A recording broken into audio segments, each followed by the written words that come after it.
சிவசங்கரா தேவனே ஸ்ரீ சிவசங்கரா தேவனே. Shankaram Sivashankaram. Question from Kalyana Krishnan Ravishankar.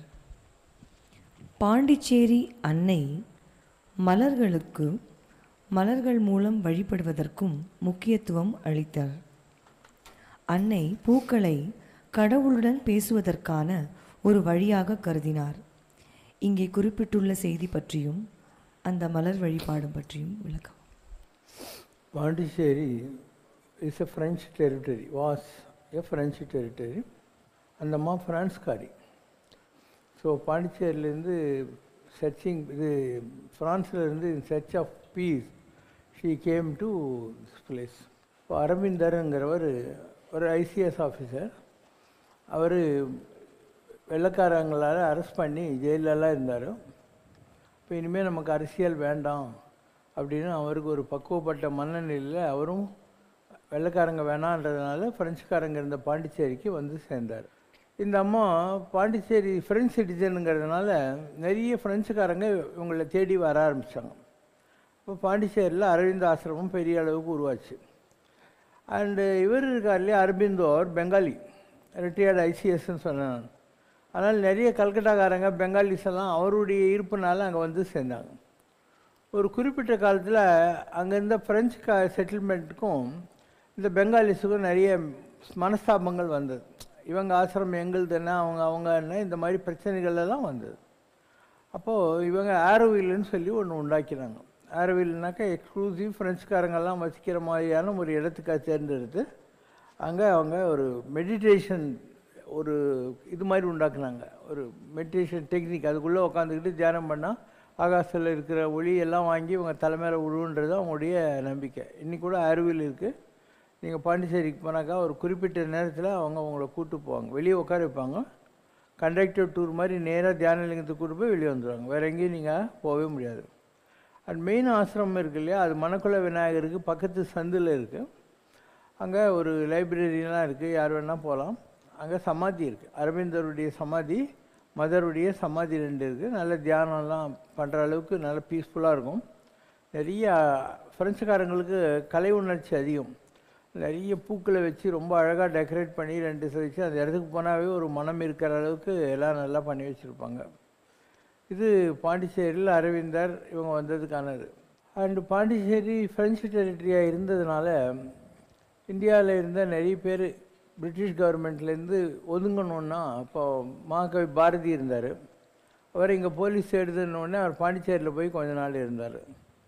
அப்போது இந்த மாதிரி ஒதுங்குகிற சுதந்திர போராட்ட வீரர்களுக்கும் அரவிந்தாசிரமத்துக்கும் ஏதோ ஒரு வகையில் ஆன்மீக தொடர்புகள் இருந்தது. அண்டு ஒரு பாண்டிச்சேரி என்பது சில மகான்களுடைய வாசஸ்தலமாகவும் இருந்தது.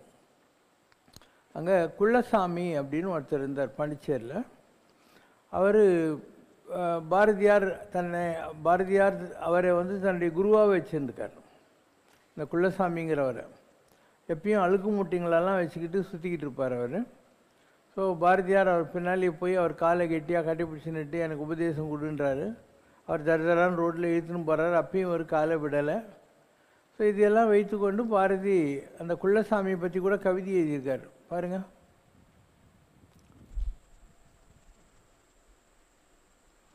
பிரிட்டிஷ் போலீஸ்காரங்களும் மாறு வேஷத்தில் பாரதியார் எப்படியா டைம் கழிச்சு அரெஸ்ட் பண்ணி தூக்கின்னு போனதுக்காக அலைஞ்சிக்கிட்டு இருந்தாங்க பாண்டிச்சேரியில்.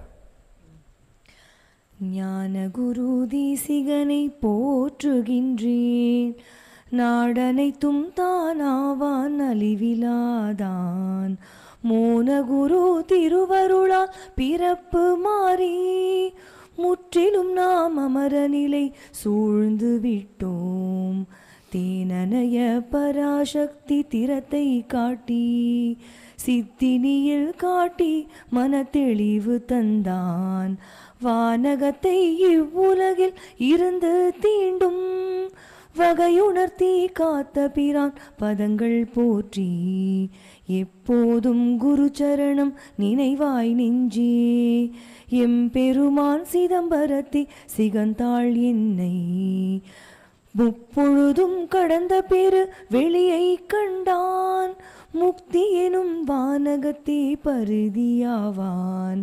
தேசத்தார் இவன் பெயரை குள்ளச்சாமி, தேவர் பிரான் என்றுரைப்பாய் தெளிந்த ஞானி. பாசத்தை அறுத்து விட்டான், பயத்தை சுட்டான், பாவனையால் பரவெளிக்கு மேலே தொட்டான். நாசத்தை அழுத்தி விட்டான், யமனை கொன்றான், ஞான கங்கை தனை முடி மீதேந்தி நின்றான். இதெல்லாம் அவருடைய குருவை பற்றிய அவருடைய பாடல்கள். இப்போ ஒரு குருவோட பேர் என்னென்னா சங்கரன், இவரே வச்சுக்கிட்டாரு. இப்போ சங்கரன் வந்தான் நான் மங்களம் என்றான் அப்படின்னார். குரு வந்து சங்கரனாக வந்தார், ரொம்ப நல்லது உனக்கு மங்களம் உண்டாகட்டும் அப்படின்னு சொன்னார். அதனால் நான் வந்து யாருக்கும் பயப்பட மாட்டேன் அப்படின்னார். எதற்கும் அஞ்சேன், யாருக்கும் அஞ்சேன், எங்கும் அஞ்சேன், எப்போதும் அஞ்சேன்ங்கிற அளவுக்கு இருந்தார். இது பாண்டிச்சேரியில் பாரதியார் இருந்த காலத்தில் அங்கே இருந்த மகான்களிடத்தில் அவருக்கு இருந்த தொடர்பு. அண்டு ஒரு பெரிய மகான் அவர், பாலாலய சித்தர்னு பேர். அவர் சங்கு கர்ண தேவத்தைன்னு வாங்க. அதாவது சங்கு கர்ண தேவத்தைங்கிறாரு சிவன்கிட்டயே இருந்தவர். எப்போ பாரு பெருமாளை திட்டிக்கிட்டே இருப்பார். அதனால் சிவன் கோபம் வந்து நீ வந்து பத்ரிநாராயணன் கோயிலுக்கு போயிட்டு அங்கே பெருமாளுக்கு கைங்கரியம் பண்ணு, நீ இல்லைன்னா நான் உன்னை மன்னிக்க மாட்டேன்னு சொல்லிடுறாரு. ஸோ அந்த சங்கு கர்ண தேவதை பத்ரிநாராயணன் கோயிலில் வந்து அவர் தான் சேத்திர பாலகர்னுவாங்க. எப்படி வரதராஜ சாமி கோயிலில் வரதராஜர் இருப்பார், கீழே நரசிம்மர் இருப்பார், அந்த நரசிம்மர் தான் சேத்திர பாலகர். அந்த மாதிரி இன்றைக்கும் பத்ரிநாராயணன் கோயிலில் சங்கு கர்ண தேவதை இருப்பார். அந்த சங்கு கர்ண தேவதை தான் பாலாலய சித்தர் என்ற பேரில் ஒரு 12 வயசு பையனாக பாண்டிச்சேரி கடற்கரையிலிருந்து அவங்களெல்லாம் செய்து அதுக்கு பின்னால் அவர் மயிலமலைக்கு வந்து வள்ளியும் தேவியானையும் அவருக்கு ஹெல்ப் பண்ணுறதுக்காக சின்ன பையன் அவருக்கு கூட வந்து இருக்காங்க. அப்போ முருகப்பெருமான் அவருக்கு அருள் செய்கிறாரு. இவர் கேட்குறாரு உனக்கு என்ன வேணும்னு சொல்கிறாரு. நான் இந்த இடத்துல அடக்கமாயிடணும். இப்போ இன்றைக்கி நீங்கள் போனீங்கன்னாக்கா அங்கே இருக்கக்கூடிய மயிலமலை முருகன் கோயிலில் ரைட் சைடில், முருகனுக்கு ரைட் சைடில் ஒரு சிவலிங்கம் இருக்கும், காசி விஸ்வநாதர்னு பேர். அது வந்து இந்த பாலாலய சித்தருடைய சமாதி. முருகன் சொல்லிட்டார் நீ தவம் செய், அதுக்கப்புறம் நீ அந்த இடத்துல வந்தது. ஸோ அங்கே ஒரு ஆதீனம் இருக்குது, தமிழ் ஆதீனம். அதுக்கு பொம்மபுர ஆதீனம்னு பேர், மயிலமலை மேலேயே இருக்குது. ஒரு காலத்தில் அந்த சாமி இருக்கார் இல்லையா பாலாலய சித்தர், அவர் அங்கே தமிழை வளர்த்தார், பல தத்துவ நூல்களெல்லாம் அங்கே வந்தார். அந்த மாதிரி அது ஒரு பேக்ரவுண்டு அதுக்கு இருக்குது. இது மாதிரி பாண்டிச்சேரி ஒரு காலத்தில் ரொம்ப நல்ல ஒரு சென்டர். ஏன்னா that was ruled by the French. அதனால் இந்தியாவில் இருக்கிறவங்க நிறைய பேர் அங்கே ஓடி போவாங்க. And they won't fight with British from there. அந்த மாதிரிலாம் அவங்க அலோவ் பண்ண மாட்டாங்க friends. But they had shelter there to concentrate on their spiritual pursuits. அதுதான் பாண்டிச்சேரியுடைய விசேஷம். ஸோ பாண்டிச்சேரி ஒரு புண்ணிய பூமி தான், சின்ன ஸ்டேட்டு. பாண்டிச்சேரியில் மெயினாக நீங்கள் பார்த்தீங்கன்னா மணக்குள விநாயகர் இருப்பார், அதுக்கப்புறம் அரவிந்த ஆசிரமம், ஆரவில், இதுதான் மெயின். பாண்டிச்சேரியிலேருந்து கொஞ்சம் தூரம் போனீங்கன்னாக்கா மயிலமலை முருகன் கோயில்னு சொன்னேன் இல்லையா, அது இருக்குது. அண்டு திருவக்கரை வக்கரக்காளி கோயில் இருக்குது. இதெல்லாம் பாண்டிச்சேரி ஒட்டி இருக்கக்கூடிய இடங்கள். ஃப்ரெஞ்சு டெரிட்டரியாக இருந்த பாண்டிச்சேரி இருக்குது இல்லையா, அது ஒன்று. அதனுடைய ஆளுகையில் இருந்த காரைக்கால் இருக்குது இல்லையா, இந்த பக்கம் திருநள்ளாறு எல்லாம் போகிறபோது அந்த காரைக்காலும் ஃப்ரெஞ்சு டெரிட்டரி. இன்றைக்கும் பாண்டிச்சேரி கவர்மெண்ட்டுக்குள்ள தான் அந்த திருநள்ளாறு, காரைக்கால் அந்த ஏரியாவில் இருக்கிற சில இடங்கள்லாம் அவங்கக்கிட்ட தான் வரும். அதனால் நீங்கள் திருநள்ளாறுலாம் போனீங்கன்னா that is administrate by the Pondicherry government. அவங்களால தான் இது பண்ணப்படுகிறது. பெரிய டிஃப்ரென்ஸ் இருக்காது. டிஸ்டன்ஸ்னு பார்த்தா ரொம்ப கிட்ட தான். பாண்டிச்சேரியிலேருந்து நீங்கள் இதுக்கு போகிறபோது வந்து போனால் 2.5 hours இருக்கும் காரைக்கால் போகிறதுக்காக. ஸோ இதெல்லாம் பேசிக் டீட்டெயில்ஸ் அபவுட் தட். ஸ்ரீசக்கரம் என்பது இந்து சமயத்தில் குறிப்பாக ஸ்ரீவித்யா பள்ளியில் பயன்படுத்தப்படும் ஒரு புனிதமான வடிவமாகும். இது அனைத்து யந்திரங்களுக்கும் தலையாயதாக கருதப்படுகிறது. இதை வீட்டில் வைத்திருப்பது செல்வத்தை அதிகரிக்கும் என்று நம்பப்படுகிறது. ஸ்ரீசக்கரத்தின் அம்சங்கள், வடிவமைப்பு, ஸ்ரீசக்கர பூஜை பற்றி விளக்கம். ஸ்ரீசக்கரம்ன்றது 2 வகையாக இருக்குது. ஒன்று ஒரு சாதாரண மெட்டல் பிளேட்டில் இந்த மாதிரி ரவுண்டாக அமைச்சு அதில் சென்ட்ரலில் பராசக்தி, அவளை சுற்றி இருக்கிற தேவதைகள்லாம் இருக்கிற மாதிரி ஒன்று. அது ஒரு அடிக்கு ஒரு அடி அந்த மாதிரி ஏதோ ஒரு மெஷரில் காப்பரில் பண்ணி இல்லை கோல்டு பிளேட்டிங் பண்ணிவிட்டு அது மேலேயே குங்குமம்லாம் போட்டு பூஜை பண்ணுவாங்க. இது ஒரு வழி. இன்னொன்று மகாமேருன்னுவாங்க. இப்படி மேலே ஆரம்பித்து step by step step by step step by step இப்படி போயிட்டே இருக்கும். ஸோ அதில் 64 வகையான தேவதைகள் வேறு வேறு டைரெக்ஷனில் உக்காந்துக்கிட்டு இருக்காங்க. எல்லாத்துக்கும் மேலே பராசக்தி உட்காந்துருக்காது அதனுடைய இது. இதெல்லாம் சும்மா எந்திரம் சக்கரெல்லாம் வச்சுக்கிட்டால் உங்களுக்கு ஒன்றும் லாபம் வராது. அதாவது கடையில் இருக்கிற மாதிரி குழந்தெல்லாம் வச்சுக்க முடியாது. அதுக்கு நீங்கள் பக்கா டைரெக்ஷன்ஸ் இருக்குது, பூஜை பద్ధதிகள் எல்லாம் இருக்குது. நீங்கள் கான்சென்ட்ரேட் பண்ணி ஒவ்வொரு கார்னர்லேயும் ஒவ்வொரு பீடத்துலேயும் எந்த அம்பாள் உக்காண்டிருக்கான்ட்டு அதுக்கு குங்குமம்லாம் போட்டு லாஸ்ட்டில் பராசக்தி கிட்டே போயிட்டு அதுக்குள்ளே ப்ரேயர்லாம் பண்ணணும். இல்லை சக்கரத்தில் அதே மாதிரி பண்ணணும். அதுக்கு அம்பாளே அதில் இருக்கான்னு ஐதீகத்தினால அதுக்கு நைவேத்தியமெல்லாம் வைக்க வேண்டியிருக்கும். பாயசம் அந்த மாதிரி ஏதாவது நைவேத்தியங்கள், வெள்ளை சாதம் ஏதாவது மேற்கும் வைக்க வேண்டியது, இதுக்கும் வைக்க வேண்டியிருக்கும். இந்த மாதிரி பூஜை பண்ணுறது நல்லது, நான் இல்லைன்னு சொல்லலை. ஆனால் பண்ண முடியாது. 2 காரணம். ஒன்று ரொம்ப சிஸ்டமேட்டிக்காக பண்ண வேண்டிய ஒரு விஷயம்.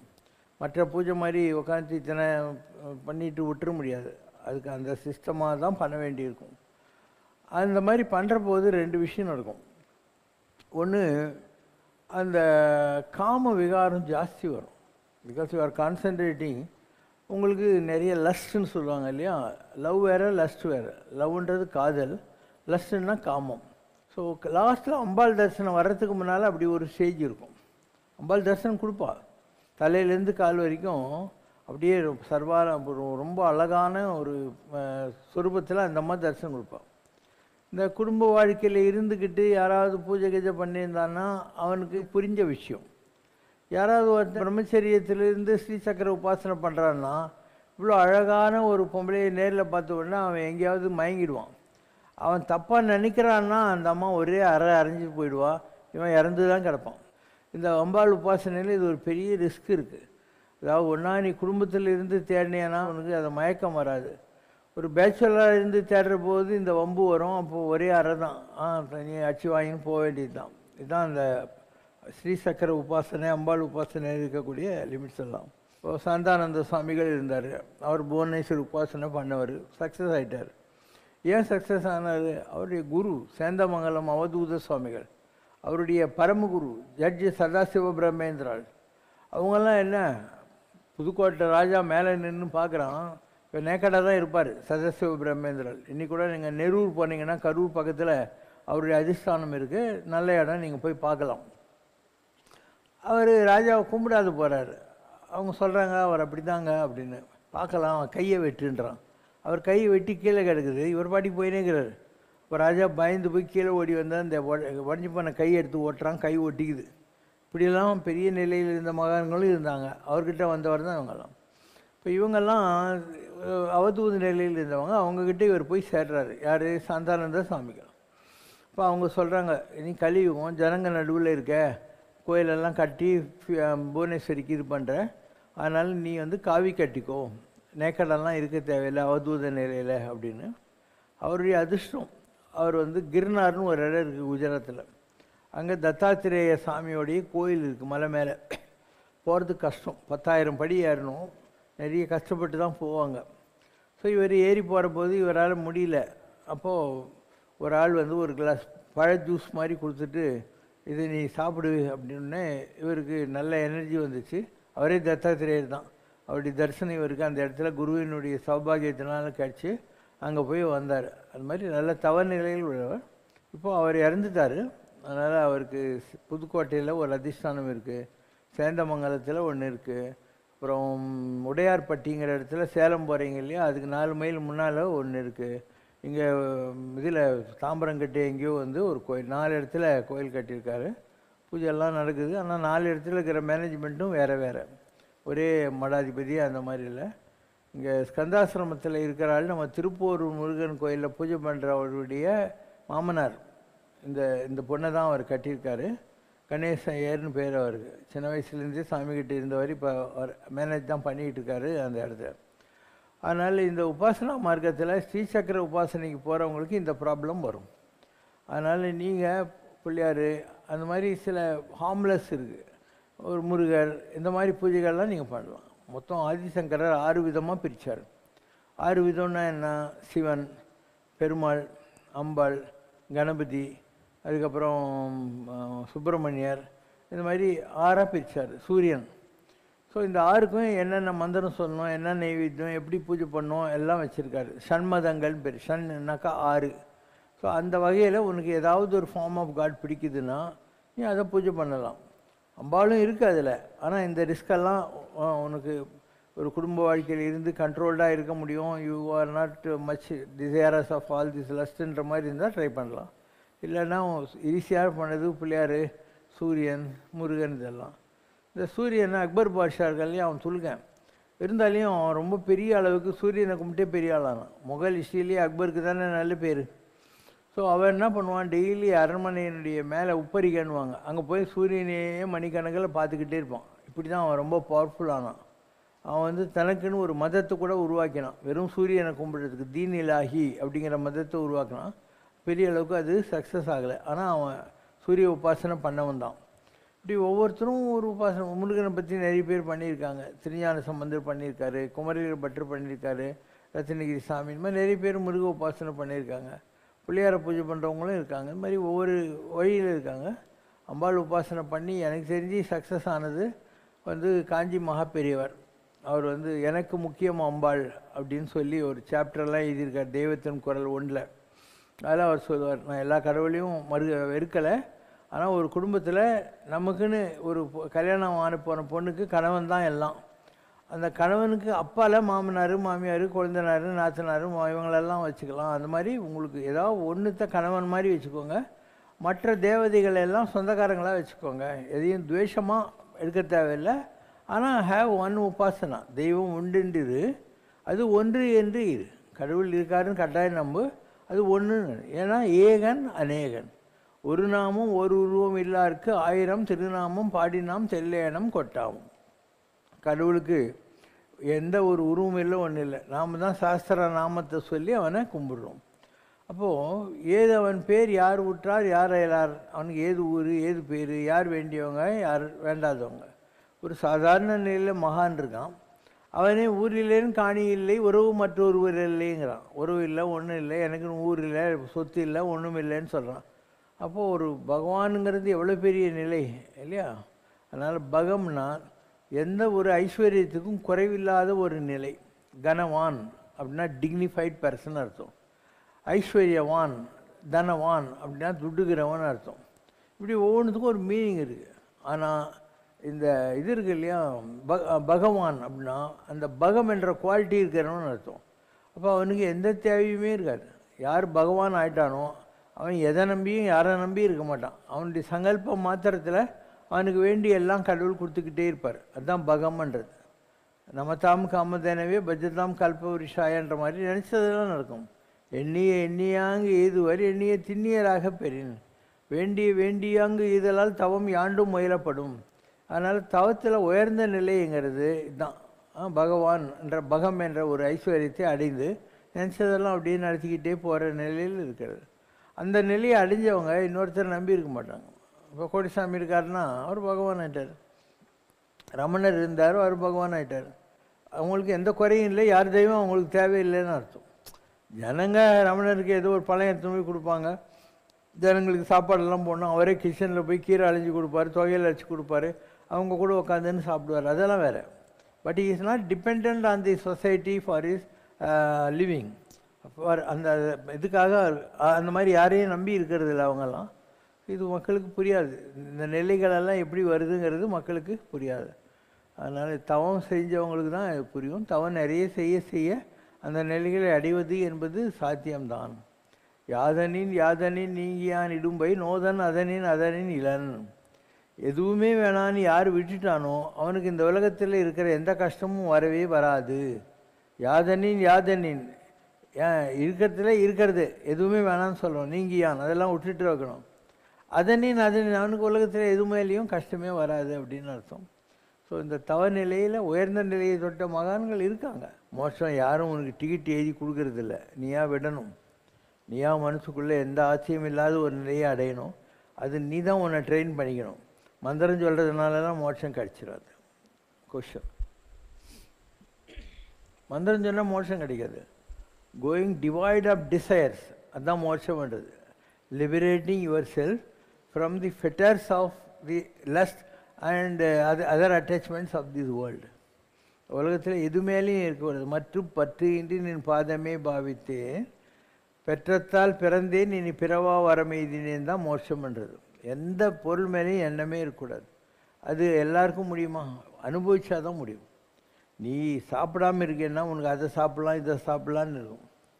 நல்லா சாப்பிட்டு திம்முன்னு உக்காந்துக்கிறேன்னு வை, அப்போ யாராவது பாதாம் கீரை கொடுத்தவங்க வேணாங்க வயிறு பர்ஸ்ட் ஆகிற மாதிரி இருக்குதுன்னு சொல்லுவேன்.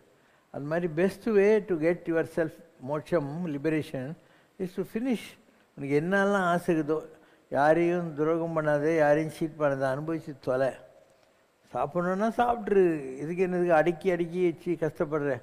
அதனால் யாருக்கும் தொந்தரவு கொடுக்கக்கூடாது, யாரையும் ஆன்மீகம் என்ற பெயரால் சீட் பண்ணக்கூடாது, அவ்வளோதான். Otherwise you have every right to master this life on earth and on your own. நான் சொல்கிற மாதிரி தான், பாதாம் கீரை வேணாங்கிற ஒரு ஸ்டேஜ் ஒன் லைஃப்பில் வரும், அப்போ தானாகவே கிடைக்க போகுது இல்லையா? அப்படி நீ மோட்சத்துக்கு போய் உட்காந்து என்ன கிழிக்க போகிற? இப்போ மகான்கள்லாம் இருக்காங்க, அதில் நிறைய பேர் மோட்சத்துக்கு போயிட்டாங்க. ஆனால் அவங்க திருப்பி இந்த உலகத்துக்கு வரணும். வந்துட்டு அவங்களுக்கும் ஒரு வாழ்க்கை இருக்காது. ஆனால் அந்த ஜனங்களை கட்டிக்கிட்டு மேய்க்கணும். யூ வில் பிகம் வேலைக்காரர்கள் ஆஃப் தி வேல்காரன். முருகனுக்கு எரன் பாய்ஸ் ஆகிடுவீங்க. அந்த மாதிரி கஷ்டப்பட்டு லிபரேட் ஆகிட்டு திருப்பியும் உலகத்துக்கு வந்து ஜனங்கக்கிட்ட அன்கிரேட்ஃபுல் தான் அந்த உலகம். இவங்கக்கிட்ட நீ ஏன் வந்து இது பண்ண, இவங்க மரியாதைலாம் இவங்களுக்கு ஒன்றும் தெரியாது ஜனங்களுக்கெல்லாம். அதோடு பேசாமல் குடும்பம் நடத்தின்னு உன்னால் முடிஞ்சால் நல்லதை பார்த்து நல்லது கேட்டுக்கிட்டு நல்லது செஞ்சுட்டு உட்காந்து ஒரு நாளைக்கு சேர்த்துப்போம். Question from Govindan sir. உயிர்களுக்கு ஊறு விளைவிப்பதாலும் உயிர்களை வதம் செய்வதாலும் பிரம்மஹத்தி தோஷம் உண்டாவதாகவும் அது மனிதனின் கர்ம வினையால் ஏற்படுகிற தோஷம் என்றும் கூறப்படுகிறது. அப்படியானால் ராவணனை வதம் செய்த ஸ்ரீராமனுக்கு பிரம்மஹத்தி தோஷம் ஏற்பட்டு அதை போக்க ராமேஸ்வரத்தில் அவர் பரிகாரம் செய்தபோது மகாபாரத காலத்தில் பல உயிர்களை வதம் செய்த பகவான் கிருஷ்ணருக்கு மட்டும் ஏன் அந்த தோஷம் ஏற்படவில்லை? தெய்வ அவதாரங்கள் என்றாலும் ஸ்ரீராமனும் கிருஷ்ணரும் இந்த பூலோகத்தில் மனிதர்களாக பிறந்தவர்கள்தானே. பகவான் கிருஷ்ணருக்கு மட்டும் இந்த தோஷங்கள் பாதிக்காமல் போனது எவ்வாறு? ராவணன் இருக்கான் இல்லையா, அவன் பிராமணன். ராவண பிரம்மம் அவனுடைய பேர். ஸோ பிரம்மஹத்தி தோஷம் என்பது ஒரு பிராமணனுக்கு நீ செய்கிற தீங்குனாலையும் அவனை கொல்றதுனாலையும் வரக்கூடிய பாவம். அதுதான் பிரம்மஹத்திங்கிறது. இப்போ கிருஷ்ணர் இருக்கார், அவர் வந்த வேலை என்ன? மண்ணின் பூபாரம் குறைப்பதற்காய் வடமதுரை தான் பிறந்தான். அப்போ வந்ததே எதுக்காக வந்தார்? மண்ணில் பாப்புலேஷன் எல்லாரையும் அழிச்சிட்டு போகிறதுக்காக வந்தார். அந்த மாதிரி அழிக்கிறதுக்கு வந்ததுனால அவர் கொலை பண்ணவங்களில் பிராமின்ஸு ரொம்ப ஹார்ட்லி, துரோணன், அஸ்வத்தாமன் இவங்க வச்சுக்கோ. மற்றபடி எல்லாம் வந்து சத்திரியர்கள், யாதவர்கள், சத்திரியர்கள் அந்த மாதிரி. அதனால் இது வேற அது வேற, இந்த ரூட்டு வேற அந்த ரூட்டு வேற. இவர் வந்தது இந்த அசுரர்களால் பூமிக்கு தவத்துக்கு ப்ராப்ளம் வந்துன்னு இருந்த காலம். அதாவது ஒவ்வொரு யுகத்துக்கும் ஒரு பஞ்சாங்க புருஷன்னு வருவான். நீங்கள் கூட பஞ்சாங்கத்தை படிச்சிங்கன்னா இந்த வருஷம் இந்த வருஷாந்த புருஷன் இப்படி வந்துக்கிறான், அதனால் இந்த நேரத்தில் மழை பெய்யும் பெய்யாது இப்படிலாம் வரும். அந்த மாதிரி திரேதாயுகத்தில் வந்த அந்த கலி புருஷன் எப்படி வந்தான்னா கையில் தர்பக்கட்டு வில்லு அம்பு வச்சுட்டு வந்தான். இப்போ பிரம்மா கேட்குறான், ஏன்பா இப்படி வந்துக்கிறேன்னு. நிறைய யாகம் ஹோமம்லாம் நடக்கும், அதுக்காக தர்பக்கட்டு. அந்த யாக ஹோமங்களுக்கு அசுரர்களால் பிரச்சனை வரும், அதை காப்பாற்றுறதுக்காக ஒருத்தன் வரப்போகிறான், அவன் கை வில்லு அம்பு வச்சுருப்பான், அப்படின்னால வில்லம்பு தர்பக்கட்டு அப்படின்னு. இதுதான் திரேதாயுகத்தில் வந்தது. ஒவ்வொரு யுகத்துக்கும் ஒரு தர்மம் இருக்குது. அப்போ கிருஷ்ணர் வாழ்ந்த காலத்தில் அதில் அந்த பிராமணர்கள்னு சொல்லக்கூடியதில் வந்தது துரோணர், அவர் குலகுரு, அவங்க மகன் அஸ்வத்தாமன். நீ வேறு எந்த கேரக்டர் வேணால் எடுத்துக்கோ, எல்லாம் யாதவர்கள், சத்திரியர்கள். இன்னும் சொல்லப்போனால் வெளிநாட்டிலேருந்து வந்தவங்களாம். சல்லியன்னு ஒருத்தன் தான், அவன் ஈரான்லேருந்து வந்தவன். ஜராசந்தன் ஒருத்தன் வந்திருந்தான், அவன் கிரேக்க யவனன்னு சொல்கிறீங்க இல்லையா, அந்த மாதிரி வந்திருந்தான். காந்தாரி ஆப்கானிஸ்தானத்துலேருந்து வந்தவன். இந்த மாதிரி எல்லாம் ஒரு இன்டர்நேஷ்னல் வார். அது உலகப்போர் மாதிரி மகாபாரதன்றது. இப்போ 170 கண்ட்ரிஸ் இருக்குது யுஎன் போல். அந்த காலத்தில் 56 தேசங்கள் இருந்தது. அந்த 56 தேசத்தில் மேக்ஸிமம் இந்தியாவுக்குள்ளேயே இருந்தது. வங்க தேசம்னா பெங்கால், அங்க தேசம்னா கலிங்கம், மத்திய தேசம்னா மத்திய பிரதேஷ், பாஞ்சால தேசம்னா பஞ்சாபு. அதில் சேர சோழ பாண்டியர்களும் போனானுங்க. ஆனால் அவங்கெல்லாம் வந்து சின்ன அளவில் தான் பார்ட்டிசிபேட் பண்ணாங்க. உடுப்பியில் ராஜா போனான். அவன் சொல்லிட்டான், நான் சண்டையெல்லாம் பண்ண மாட்டேன், நான் ரெட் கிராஸ்ன்ட்டான். அதனால் 2 பேருக்கும் சமைச்சு போடுற வேலையை அவன் பண்ணான். அதனால் கிருஷ்ணர் வரம் கொடுத்துட்டார், நீ ஹாஸ்பிட்டாலிட்டி மேனேஜ்மெண்ட் இருக்கிறதுனால நீங்கள்லாம் ஹோட்டல் வச்சு பழிச்சுக்கோங்க பிற்காலத்தில்ன்ட்டு. அதனால தான் உடுப்பிக்காரங்க ஆரம்ப காலத்தில் பெரிய அளவுக்கு ஹோட்டல் இண்டஸ்ட்ரி இருந்தாங்க. அதுக்கப்புறம் அவங்களாம் சக்ஸஸ் ஆக முடியல. சரவண பவன் வந்தார், அப்புறம் இப்போது சங்கீதா ஹோட்டலு, சங்கீதா உடுப்பிக்காரங்க. இந்த இவர் அடையார் ஆனந்த பவன், இவங்கெல்லாம் ராஜபாளையத்துக்காரங்க. ஸோ ஒவ்வொரு காலகட்டத்தில் ஒவ்வொரு வேலை வருது. ஸோ அந்த காலத்தில் கிருஷ்ணர் வந்த வேலை இதுதான், பூபாரம் குறைப்பதற்காக வடமுதிரி பறந்து. மகாபாரதத்தில் லாஸ்ட்டில் ஒரு சீன் இருக்கும். அப்போது பஞ்ச பாண்டவர்கள்லாம் பீத்திக்குவாங்க, நான் இவ்வளோ பேரை கொண்டேன், அவனை கொண்டேன், இவனை கொண்டேன், பீமா அர்ஜுனாமையும் எல்லாம் பண்ணுவாங்க. அப்போது கிருஷ்ணர் சொல்கிறார், மலை மேலே ஒருத்தனை உட்கார வச்சுமே நம்ம யுத்தம் ஆரம்பத்தில், பரிபர்கன்ட்டு, அவன் தான் மலை மேலேருந்து யுத்தத்தை முழுசாக பார்த்தவன், அவனை போய் கேட்கலான்ட்டு. பரிபர்கன் தலையை ஏன் வெட்டி வச்சாங்க? மகாபாரத யுத்தம் ஆரம்பிக்கிற போது கிருஷ்ணன் அங்கே இவன் அர்ஜுனன் சொன்னானா இவ்வளோ பேரை கொல்லுவேன், பீமன் சொன்னால் இவ்வளோ பேர். அப்போ பரிபர்கன் கொஞ்சம் இருங்கன்னு சொல்லிட்டு வந்து ஒரு சாம்பல் தடவி அம்பு விடுறான். இந்த சாம்பல் யார் மேலெல்லாம் ஊழ்ந்ததோ அவங்கெல்லாம் கோய்ந்தா, யார் மேலே ஊழி அவங்க தான் பழிப்பாங்கன்ட்டு, பாரு இவங்க தான் மிஞ்சி இருக்காங்க, மற்றவங்கெல்லாம் போடுவாங்க அப்படின்னா. உடனே கிருஷ்ணர் இவன் கழுத்தை வெட்டு அப்படின்னானா. எதுக்குன்னாங்க? வெட்டுனார். மலை மேலே கொண்டு போய் இவன் கழுத்து வச்சாங்க. இவன் இந்த மாதிரி ஒரு சாபத்துக்கு ஆட்பட்டிருந்தான், இந்த உலகம் அழியணுன்னா இவன் வந்து தலையை வெட்டணுன்ட்டு, இவனை முதல்ல பறி கொடுக்கணும், அதனால தான் இவனை வெட்டினேன், இருக்கட்டும் மலை மேலே. லாஸ்ட் சீனில் அவனை போய் கேட்குறாங்க, இவங்க 2 பேரில் யார் நல்லா சண்டை போட்டாங்க சொல்லுன்ட்டு. அவன் சொல்கிறான், நீங்கள்லாம் யார் சண்டை போடவே இல்லை, நீங்கள்லாம் இங்கே நிற்கிறான் கிருஷ்ணன், இந்த சைட்லேயும் இவன் தான் சண்டை போட்டான், அந்த சைட்லேயும் அவன் தான் சண்டை போட்டான், இவனை தவிர நான் யாரையுமே யுத்த காலத்தில் பார்க்கலன்னு. அப்போ தான் இவங்களுக்கெல்லாம் புரிஞ்சுதான், இது எல்லாமே கிருஷ்ணன் இந்த உலகத்தை அழிக்கணும்னு வந்தவன், அவன் நம்மளை கருவியாக வச்சுக்கிட்டு கதை பண்ணான் அப்படின்னு. நீ பேனால் எழுதுகிற, பைலட் பேனால் எழுதுனா ஹீரோ ஹெர்குலிஸ் பேனால் எழுதுனா, அந்த மாதிரி அழிக்கிறதுக்காக இவங்களெல்லாம் யூஸ் பண்ணிக்கலாம். ஆனால் எழுதுனது கிருஷ்ணன் தான். அதனால் மண்ணின் பூபாரம் குறைப்பதற்காக வந்தான், மாயன் மாமாயன் உலகமுண்ட பெருவாயன் உலப்பில் கீர்த்தி அம்மான். அதனால் இப்படியெல்லாம் நடந்தது. லாஸ்ட்டில் பீஷ்மர் அம்பு படுக்கையில் படுத்துனுக்கிறார். சொல்கிறான், உத்தராயண புண்ணிய காலம், தை மாதம் வந்துச்சு, உங்கள் தாத்தா உயிரை விட போகிறாரு, வாங்க அவர்கிட்ட ஏதாவது அட்வைஸ் எல்லாம் வாங்கிக்கோங்க, அவர் போகிறதுக்கு முன்னாடி. இவங்களை பார்த்த உடனே ஒவ்வொன்றும் அழுகுறார் பீஷ்மர். அப்போ எதுக்கு தாத்தா அழுகுறீங்க, நீங்கள் மலை கொலைந்தாலும் நிலை கொலையாத மகாவீரனாச்சே அப்படிங்கிறாங்க. அவர் சொல்கிறார், இது இருக்கான்னு கிருஷ்ணன், இவன் சாட்சாத் பகவான், இவன் உங்கள் கூட இருந்து காத்தாலும் சாயந்தரம் வரைக்கும் புது புது ஐடியாலாம் கொடுத்து உங்களை காப்பாற்றிங்கன்னு இருந்தபோதே நீங்கள் இவ்வளோ கஷ்டப்பட்டீங்களே, இந்த கிருஷ்ணன் மாத்திரம் இல்லாமல் இருந்தால் உங்கள் பதி என்ன நினச்சேன், எனக்கு அழுகழுகியாச்சா வரணும். அப்போ ஹோல் மகாபாரதத்தை கிருஷ்ணன் இல்லைன்னா பஞ்ச பாண்டவர்கள் எதாவது பண்ணியிருக்க முடியுமா? ஜெயதரதனை கொல்றான், அவனை கொல்றான், இவனை கொல்றான், எல்லாருக்கும் ஒரு ஐடியா பண்ணுறான். கறிக்கட்டி ஆகிட்டு உத்தரையினுடைய கர்ப்பத்தில் இருந்த பரிசுத்தை கூட இவன் பிரம்மாஸ்திரத்துலேருந்து காப்பாற்றி பரிசுத்தை காப்பாற்றுறான் இல்லையா? அது மாதிரி கிருஷ்ணன் ஒருத்தன் தான் இந்த உலகத்தை அழிக்கிறதுக்காக வந்ததுனால இதெல்லாம் செஞ்சான். அண்ட் உலகம் பூரா அவங்ககிட்ட இருந்தது. ஒரு பாட்டு இருக்குது, கிருஷ்ணர் சின்ன பையனாங்கிற போது வளர்ப்பு தாய் தானே யசோதை, அவன் என்ன பண்ணுறாளாம், அவன் வாய் மேலே ஈ உட்காந்துருந்து மற்ற வச்சு இப்படி அடிக்கிறாளாம். ஈ முச்சதுனால அடிக்கலை, மண் சாப்பிட்டதுனால அடித்தான். அங்கே ஒரு புண்ணு வந்துச்சு, அது மேலே ஒரு ஈ வந்து உக்காந்துச்சு. அப்போ உலகத்தில் என்னெல்லாம் நினச்சான், வாரணங்கள் 8ம் மகமேருவும் கடலும் தாரணியும் எல்லாம் சரித்தனவால் நாரணனை பன்வாயிடச்சி பருமத்தினால் அடித்த புன்வாயில் ஈ மொய்த்த போது அப்படின்னு ஒரு பாட்டு. நாரணனை, நாராயணனாகிய கிருஷ்ணனை அழகிய மொழிகளை பேசுகிற இடைச்சியான யசோதை பருத்த மத்தினால் அடித்து அங்கே ஒரு புண்ணு வந்து, இந்த புண்ணு மேலே ஒரு ஈ வந்து உக்காந்த போது என்னாச்சு, அஷ்டதிக் பாலகரும் குலுங்கினார்கள், வாரணங்கள் 8ம்.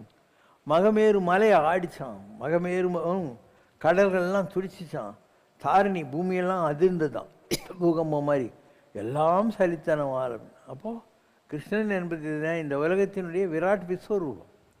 இந்த உலகத்தில் இருக்கிற எல்லாத்தினுடைய விராட் விஸ்வரூபமும் கிருஷ்ணனுங்கிறது. அண்டு அவர் வந்த வேலையை அவர் அழகாக செஞ்சுட்டு போனார். ஆனால் அவர் யார்? யாதவர், யாதவ குலத்தில் பிறந்தவர். இன்னொரு வகையில் பார்த்தா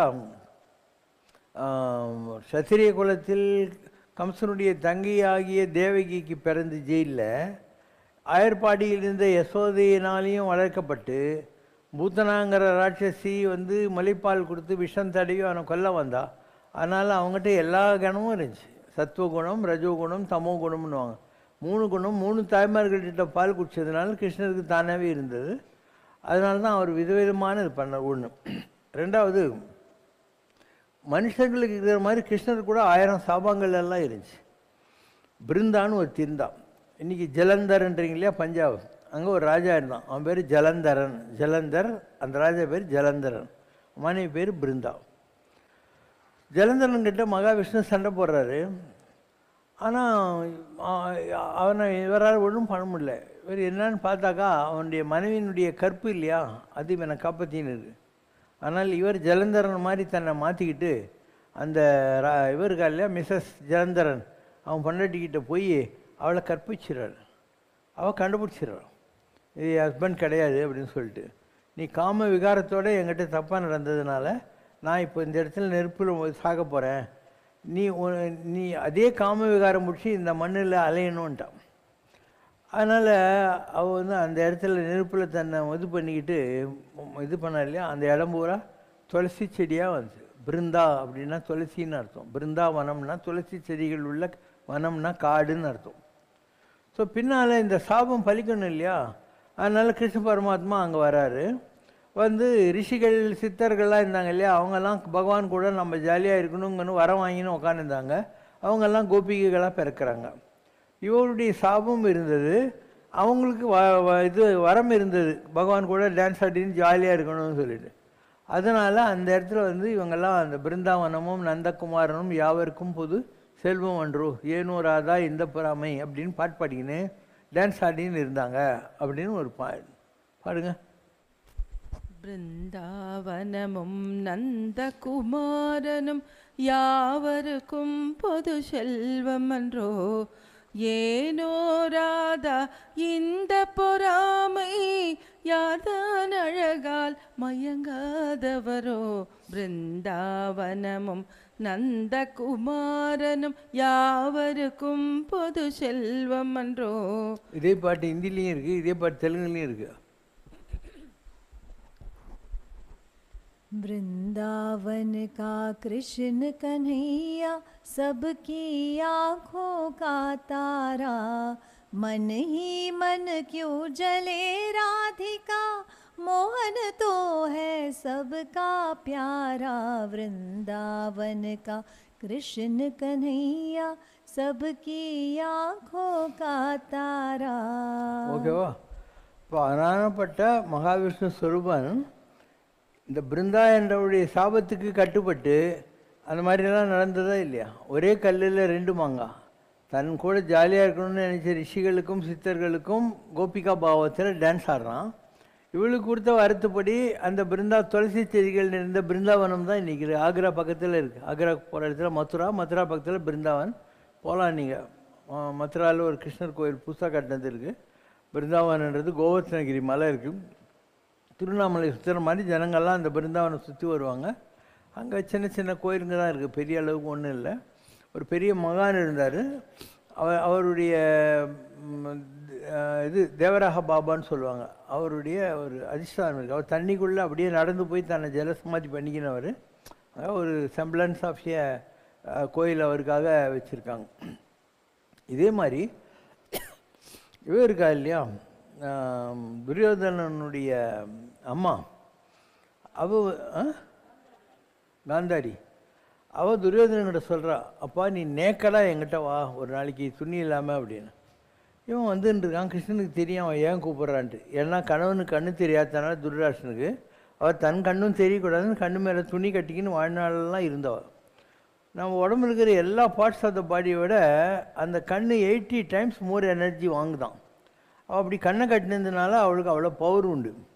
அதனால் இவன் நேக்கடாக வந்தால் அவனை அப்படியே ஸ்கேன் பண்ணிடலாம், அவனை நீ யாரும் வந்து எந்த அம்பும் அடிக்காதுன்றதுக்காக அப்படி வர சொல்கிறான். கிருஷ்ணருக்கு இந்த தந்திரம் தெரிஞ்சு போகுது. அதனால் அம்மனமாக வந்துட்டு இருக்கிறவங்ககிட்ட போன உடனே இப்படி கை வச்சுன்னு இருக்கான். எங்கே போக போகிறேன்னு எங்கள் அம்மா வர சொன்னாங்க. எப்படி இப்படியா போவ அப்படின்னா, ஆமாம் இப்படி தான் வர சொன்னாங்க. சிச்சி ஒரு அம்மா கிட்ட அப்படியெல்லாம் போகலாமா அப்படின்னா அவன் ஒரு இலையை வச்சுக்கிட்டு போனான். அப்போ அவள் கண்ணை திறந்து பார்க்குற போது தலையிலேருந்து கால் வரைக்கும் ஸ்கேன் பண்ணிட்டா. அவன் இலை வச்சிருந்த தொடை இல்லையா, அந்த நேரத்தில் கண்ணு படலை. அப்போ தொடையை பிளந்துயிர் மாய்ப்பேன் அப்படின்னு பீமன் சபதம் பண்ணியிருந்தான் இல்லையா, தொடையில் அடின்றார் அவர் கிருஷ்ணர். தொடையில் அடித்து கொலை பண்ணுறாங்க. பலராமருக்கும் வருது, அதர்ம யுத்தம், தொடையில் அடிக்கக்கூடாதுன்னு சொல்கிறான். எல்லா அதர்மமும் சேர்ந்தது தானே இந்த குருஷேத்திர யுத்தம், இதுக்காக நீ ஏன் நான் காலப்படுற, சும்மா கம்மன்னு சொல்லிவிடுவார் கிருஷ்ணர். இது ஒரு உதாரணம். இதுக்கு நடுவில் இந்த எதிர்குலத்து பசங்கள்லாம் என்ன பண்ணுறாங்க, சாபம் கொடுக்குற சாமியார் ஒருத்தர் இருக்கார்ல துர்வாசர், அவர்கிட்ட போகிறாங்க. ஒரு ஆம்பளை பையனுக்கு கையில் இந்த வயிற்றுக்குள்ளே உலக்க வச்சு கட்டி நல்லா புள்ளதாச்சி மாதிரி ரெடி பண்ணி, சாமி இந்த பொம்பளைக்கு என்ன குழந்தை பிறக்கும் பாருங்க அப்படின்னு. அவர் சொல்கிறார், உலக்க பிறக்கும், உங்கள் கொலை நாசமாகணும். பலராமர்கிட்ட சொன்னோடனே ஏண்டா பாய் இப்படி பண்ணிங்கன்ட்டு அந்த உலகத்தை நல்லா இது பண்ணி டஸ்ட் பண்ணி வுட் டஸ்ட் அதை இரணியா நதியில் கரைச்சிருங்கன்னு. இரணியா நதியில் அடிச்சிட்டு வர அந்த டஸ்ட் இல்லையா, அது கோரப்புல்லாக மலிச்சு போச்சு. அதில் ஒரே ஒரு பிட்டு இருக்கு இல்லையா, அது ஒரு வேடன் ஜரான் இருக்கான், அவனுக்கு கிடைக்கிது. அது அம்பு மணியில் வச்சிடறான். அது அவன் ஜரா. அதுக்கு முன்னே வாலியாக இருந்தவன் இந்த பிறவியில் ஜராவாக பிறந்திருக்கிறான். இந்த பிருந்தாவனத்து யாதவ பசங்கள்லாம் என்ன பண்ணுறாங்க, ஒரு பௌர்ணமிக்கு நல்லா தண்ணி அடிச்சுட்டு அந்த இரணியா நதிக்கரையில் போயிட்டு பாட்டு பாடி டான்ஸ் ஆடி இந்த புல் எடுத்து ஒருத்தன் அடிச்சுக்கிறான். நீங்களும் அந்த மாதிரிலாம் பண்ணியிருப்பீங்க. தொடப்பக்கட்டையில் அதை எடுத்து இப்படி சண்டை போடுறது உண்டு கிராமங்களில். நீங்கள் கிராமத்துலேருந்து இருந்தால் இந்த சண்டை போட்டிருப்பீங்க தொடப்பக்கட்டை. இப்போது மெட்ராஸில் தொடப்பக்கட்டையெல்லாம் கிடையாது, அது தென்னை மட்டையில் பண்ணுறது. அது இந்த ஊரில் பூந்தோடை பண்ணுவாங்க, அது அச்சா வலிக்காது. ஸோ எல்லோரும் ஒருத்தன் அடிச்சுன்னு செத்து போடுறாங்க. ஏன்னா சாபம் இருக்குது இல்லையா, துர்வாசர் இருக்குது. கிருஷ்ணர் நம்ம வந்த வேலை ஆயிடுச்சுன்னு இப்படி காலை வச்சு உட்காந்துக்காரு. தூரத்துலேருந்து அவன் பார்த்தா அவர் கால் மானோட ஃபேஸ் மாதிரி தெரியுது. அதனால் மானு நினச்சி அடிக்கிறான்னா கிருஷ்ணனுடைய கால் வழியாக உயிர் பிரிஞ்சிடுறாரு. ஏன்னா பாதம் விஷ்ணு. நம்ம உடம்புல கூட ஒவ்வொரு பாட்டிலையும் ஒரு கடவுள் இருக்குது, அவரே தான் விஷ்ணு. அவர் பாதத்தில் உயிர் போச்சு. இப்படி தான் கிருஷ்ணர் தன்னையும் தன்னுடைய எதிர்குலத்தில் இருந்தவர்களையும் அழித்து கொண்டார். கதைக்குள்ளே கதை இருக்கும். இதுதான் மகாபாரதனுடைய விசேஷம். எல்லா பிறவிகளையும் கனெக்ட் பண்ணி எதுக்காக இந்த பிறவியில் ஒரு நிகழ்ச்சி நடக்குதுங்கிற ஒரு பெர்மிட்டேஷன் காம்பினேஷன் இருக்குது இல்லையா, இதெல்லாம் பண்ணதுனால்தான் மகாபாரதம் அவ்வளோ ஃபேமஸ். இதெல்லாம் பண்ணதுனால்தான் ராமாயணம் இவ்வளோ வருஷம் ஆயும் தாக்கு பிடிச்சின்னு உட்காந்துன்னு இருக்குது. மற்ற நேற்று புக்கெல்லாம் அழிஞ்சு போகுது பார்த்தியா, இது காரணம் இதுதான். இப்படி நாட்ஸ்ன்னுவாங்க, முடிச்சு ஒவ்வொன்றும் இன்டர் கனெக்ட் பண்ணி அழகாக கொண்டு போவாங்க. ஏன் சகுனி தாயக்கட்டை பண்ணான், அவனை கொண்டு போய் எல்லாம் அவனுடைய குடும்பத்தில் இருந்தவங்களெல்லாம் அடைச்சிடுறாங்க செத்து போட்டோன்ட்டு. ஒரு நாளைக்கு ஒரு ஸ்மால் ஃபுட்டு தான் தராங்க. அவங்க இவனுக்கு மாத்திரம் கொடுத்தா அவங்கெல்லாம் பட்டி இருந்து செத்து போகிறாங்க.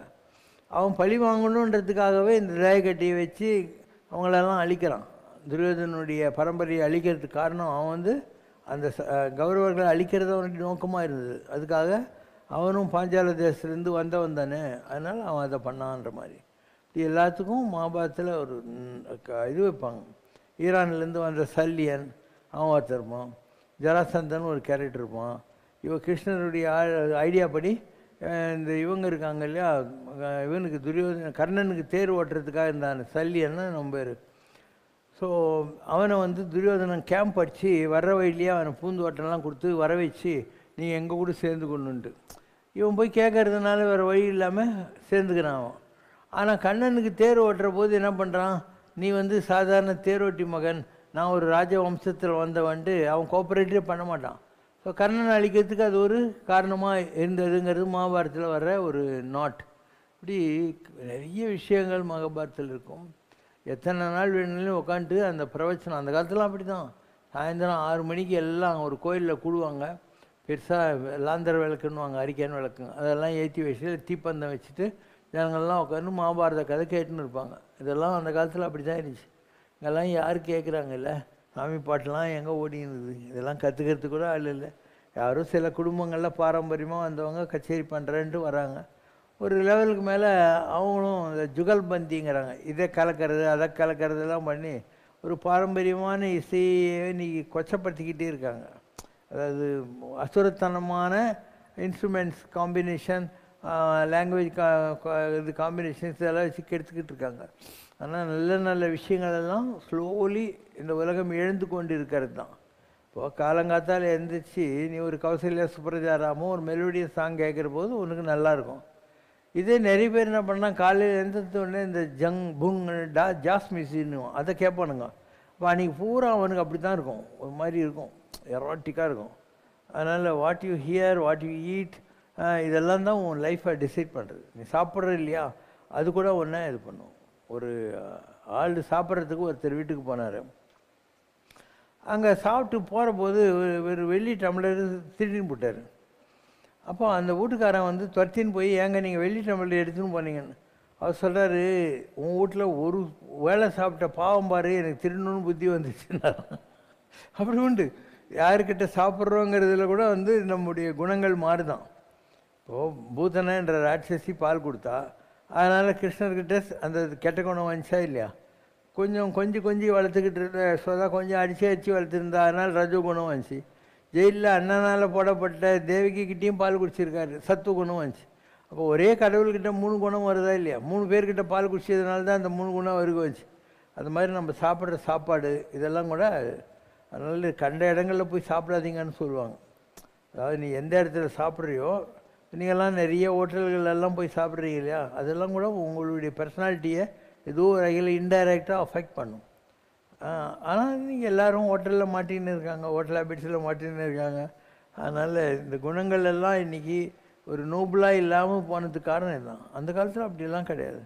அந்த காலத்தில் ஒரு சுத்தம் பத்தம், இன்னொருத்தர் கொடுக்கறத சாப்பிடலாமா சாப்பிடக்கூடாதாங்கிறதுக்கெல்லாம் ரூல்ஸ் எல்லாம் இருந்தது. இன்றைக்கி யாரும் அதெல்லாம் ஃபாலோ பண்ணுறதில்ல. அன்பெனும் நதி தன்னில் ஆழ்வேனோ, ஐயனே உன் நினைவில் அமிழேனோ. அன்பெனும் நதி தன்னில் ஆழ்வேனோ, இன்ப நிலை தன்னில் கூடேனோ. இன்ப நிலை தன்னில் கூடேனோ, என் இதயத்தில் உனை கண்டு ஆடேனோ. அன்பெனும் நதி தன்னில் ஆழ்வேனோ, கண்ணீரால் பதம் கழுவேனோ, கனித்தமிழால் பூஜை புரிவேனோ. தன்னிலை மறந்துன்னை தழுவேனோ, தஞ்சம் தஞ்சம் என நான் கதறேனோ. அன்பெனும் நதி தன்னில் ஆழ்வேனோ. ஓம் ஜெய் சிவசங்கரரே, சுவாமி ஜகத் பரிபாலகரே, ஆதி சங்கர அவதாரா, அநாத ரக்ஷகரே. ஓம் ஜெய் சிவசங்கரரே.